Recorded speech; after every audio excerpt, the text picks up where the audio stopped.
Tonight, social media platform X under scrutiny for handing over its user data for verification to an Israeli company, and accusations against Saudi Arabian forces for grave human rights violations along the Yemen border. We cover stories about compensation to victims of mob attacks in Pakistan, Israel's possible influence over UK's court cases, and action against Canadian schools profiting from international students. Assalamu alaikum. Good evening. This is Muslim News Canada on Muslim Network TV. I'm Catherine Bullock. There are growing concerns regarding the new identity verification process for premium users on the social media platform X, formerly known as Twitter, owned by Elon Musk. Reports indicate that verification for premium users will be handled by an Israeli company named Authentics, founded by former members of the Israeli intelligence services. This process requires users to submit a copy of their government-issued ID and a headshot. The biometric data collected will be stored by Authentics for up to 30 days. Authentics, originally established as the technology division of Dutch security firm ICTS International, has previously developed identity verification systems for airports and border controls. It has also partnered with notable companies such as Google and PayPal. However, this partnership has sparked concerns about privacy and data security. Nadam Nashif, the executive director of a Palestinian digital rights organization, has expressed alarm about the collaboration. While recognizing the need for security measures, he emphasized the importance of striking a balance between user safety and privacy. He urged transparency from X regarding their data handling practices and safeguarding of collected biometric data. Despite attempts to seek comments from both X and Authentics, there has been no response as of now. Elon Musk's acquisition of Twitter has led to many changes. These include the platform's transition to a subscription-based model and a rebranding with the X logo. Accusations have emerged against Saudi Arabian forces, alleging their involvement in the deaths of hundreds of Ethiopians along the Yemen border. A report by Human Rights Watch describes a widespread and systematic pattern of attacks. The report reveals that Saudi border guards shot individuals trying to cross the border, some even being asked which limbs they prefer to be shot at. Witnesses reported disturbing scenes of bodies strewn across the landscape, with many injured, deceased, or dismembered. The 73-page report, backed by witness accounts, photos, videos, and satellite imagery since 2021, adds to growing evidence of human rights violations along the Saudi-Yemen border.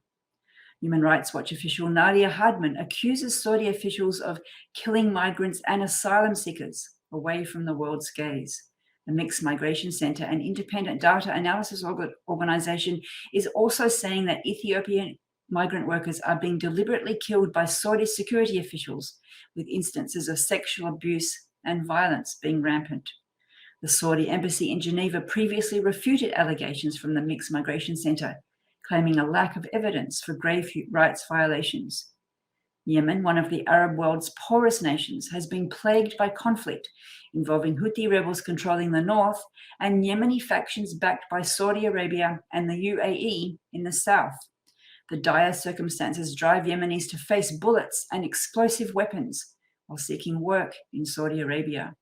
Calls for an independent investigation into these incidents and accountability for the perpetrators continue. The region has been turned into a critical transit point for migrants between the Horn of Africa and Saudi Arabia, leaving many vulnerable to violence along the way. The Pakistani government is compensating nearly 100 Christian families whose homes were destroyed or damaged by a Muslim mob reacting to an alleged desecration of the Quran. Each family has been handed $6,800. Dozens of rioters have been arrested in ongoing police raids, with the total detained reaching 160. The incident, which occurred in the city of Jaranwala last week, saw hundreds of Muslims engage in destructive behavior over claims that a Christian man and his friend had disrespected the holy book of Islam. The attack on Christian homes left many displaced and living in fear. Pakistani Prime Minister Anwar al-Haq Kakar visited the area to meet victims and distribute compensation.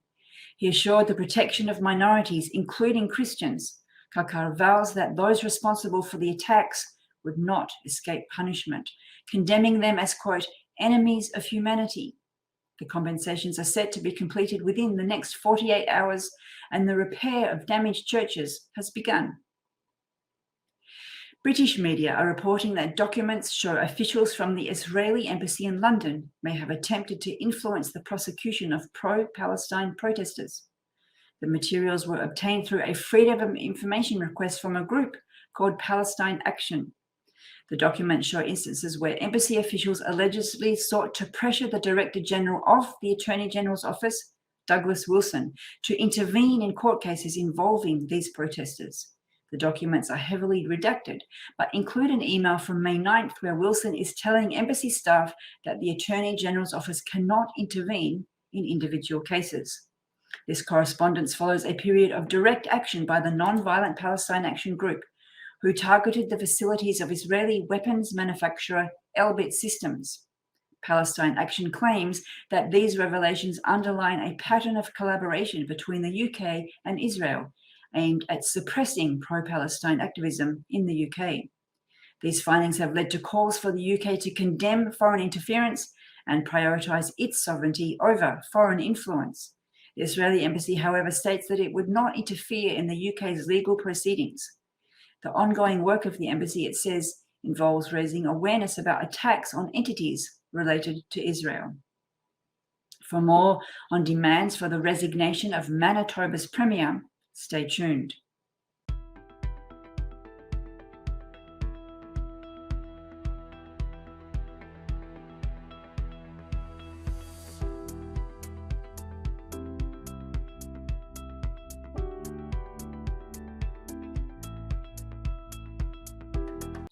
Islamic Relief Canada has initiated a nationwide back-to-school campaign for the 5th consecutive year. Their efforts have helped in the distribution of 220 backpacks to families with limited income, newcomers and refugees residing in and around London, Ontario.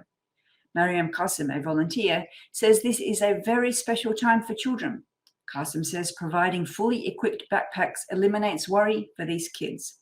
The backpacks are stocked with supplies, including pencil cases, crayons, scissors, calendars, water bottles, notebooks, glue sticks, calculators, and erasers. Once the backpacks are filled up with supplies, they are transferred to organisations such as the Anova Centre, the Muslim Resource Centre, the London Muslim Mosque, and the John Howard Society in Saamiyah. These organisations give them out to the children they serve. Islamic Relief Canada originally committed to supplying nearly 2,500 backpacks and essential materials to students nationwide. The charity organisation has now raised its commitment to approximately 3,000 backpacks. This is 1,000 more than the previous year. The Assembly of Manitoba Chiefs have unanimously passed a resolution urging Manitoba's Premier to resign and not run for re-election. The resolution was passed during their annual General Assembly, in which the Indigenous leaders strongly criticised Heather Stefanson for her refusal to aid in a landfill search for the remains of 2 women.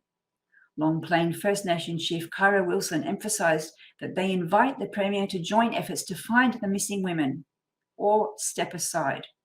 They say her inaction on the search constitutes a violation of human rights.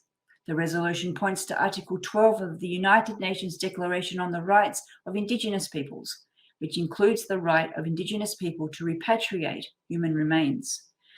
Grand Chief Kathy Merrick of the Assembly of Manitoba Chiefs is calling on all political leaders to uphold UNDRIP and reconciliation, criticising Stefanson's approach.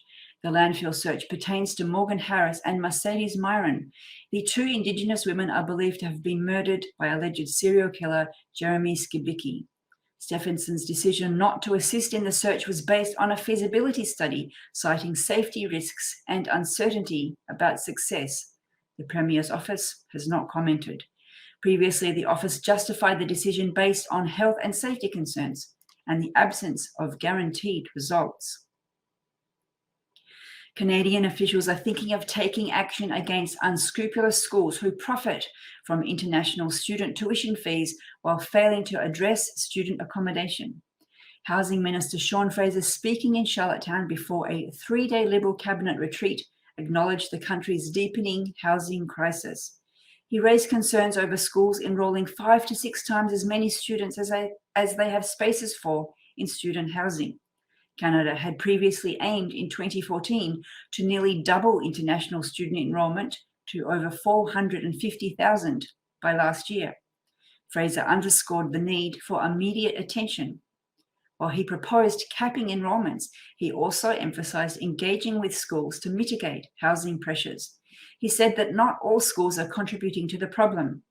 More than 800,000 international student permit holders were reported here in December.